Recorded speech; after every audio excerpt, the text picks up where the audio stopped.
Hi guys, welcome my channel సామ్నెట్ అందరూ ఎలా ఉన్నారు, బాగున్నారా? ఈరోజు అయితే చిన్న స్టోరీ అయితే మీతో షేర్ చేసుకోబోతున్నాను గైస్. ఫస్ట్ అయితే లొకేషన్ ఎలా ఉందో చూసేయండి. ఏం స్టోరీ అంటే చిన్న స్మాల్ స్టోరీ.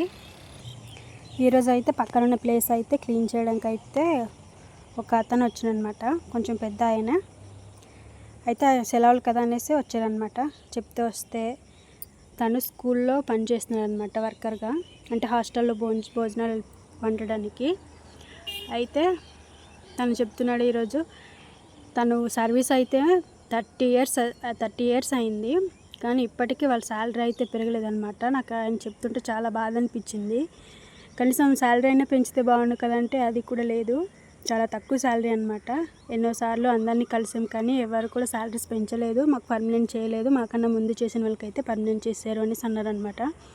కానీ 30 ఇయర్స్ అంటే 13,000తో ఏం బ్రతకగలరు చెప్పండి? నాకైతే చాలా బాధ అనిపించింది. ఇంకా రిటైర్ అయిపోయిన తర్వాత కూడా పెన్షన్ అది ఏమి కూడా ఇవ్వరు కదా, రిటైర్ అయిన ఏం లాభం, ఏం చేసినా ఏం లాభం అనేసి అయితే అలా వర్క్ చేస్తున్నాము అనేసి అయితే అన్నారనమాట. నాకైతే కొంచెం శాలరీ అయినా పెంచితే బాగుండేమో అని అనిపించింది. మీకు ఎలా అనిపించిందో నాకైతే కామెంట్ సెక్షన్లో కామెంట్ చేసాను గైస్. Bye guys.